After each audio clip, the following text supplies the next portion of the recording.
আজি বৰাক ভেলীৰ কাৰণে বিশেষকৈ কাছাৰ জিলাৰ কাৰণে এটা প্ৰাপ্তিৰ দিন।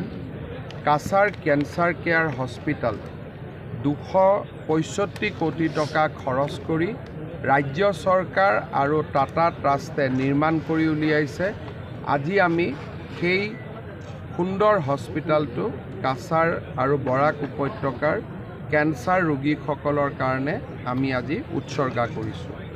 ইয়াৰ লগে লগে অমৃত আঁচনিৰ অধীনত 178 কোটি টকা ব্যয় কৰি আমি যি শিলচৰ ৱাটাৰ ছাপ্লাই প্ৰজেক্ট নিৰ্মাণ কৰিছিলোঁ, আজি তাৰো শুভ উদ্বোধন হৈছে আৰু ইয়াৰে আৰু এটা সংযোজিত প্ৰকল্পৰো আজি আধাৰশিলা স্থাপন কৰা হৈছে।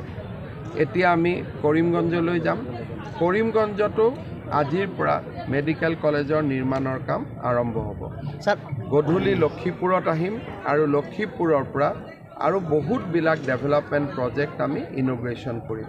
আজি এটা বৰাক উপত্যকা আৰু অসমৰ কাৰণে এটা অতি আনন্দৰ দিন।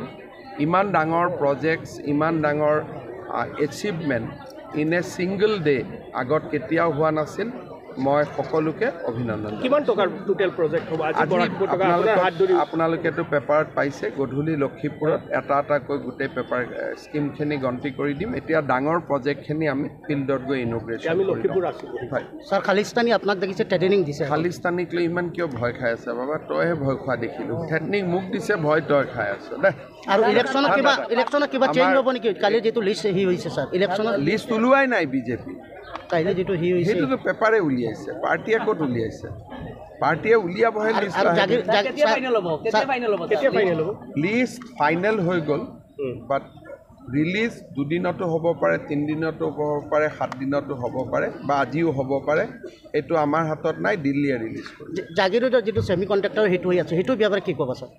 জাগিৰোডত ছেমি কণ্ডাক্টৰ ইণ্ডাষ্ট্ৰী এটা টাটাই স্থাপন কৰিব আৰু ভাৰত চৰকাৰে ইয়াক কেপিটেল ছাবচিডি ৰাজ্য চৰকাৰে বিভিন্ন সহায় কৰি ইয়াক আগুৱাই লৈ যাব।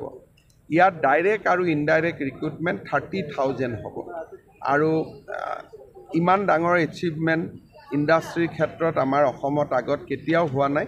চ' it is a big achievement. কালি পৰহি গুৱাহাটীত প্ৰেছ কনফাৰেন্স কৰি মই ভাল কৰি গোটেইখিনি আন্দোলনৰ বাবে বিভিন্ন দল সংগঠন সাজু হৈ আছে। গৃহ বিভাগৰ পৰা কিবা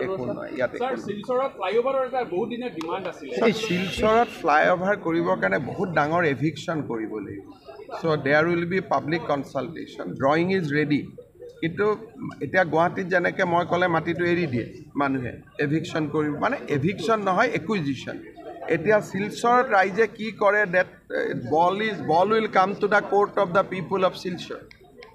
কাৰণ ফ্লাইঅভাৰটো এনেই বনাব নোৱাৰিব না, তাততো পোষ্ট পাতিব লাগিব, ৰাস্তা বহল কৰিব লাগিব। How the people of Silchar will support us, আমিতো জোৰ কৰি বনাব নোৱাৰিম। So' it is all depend how people of Cachar will support us. আমাৰতো চায়ে থাকক না, আমিতো দেখুৱাই আছোঁ না। আজিতো অকল 800 কোটি কৰিমগঞ্জতে মেডিকেল কলেজতে হ'ব।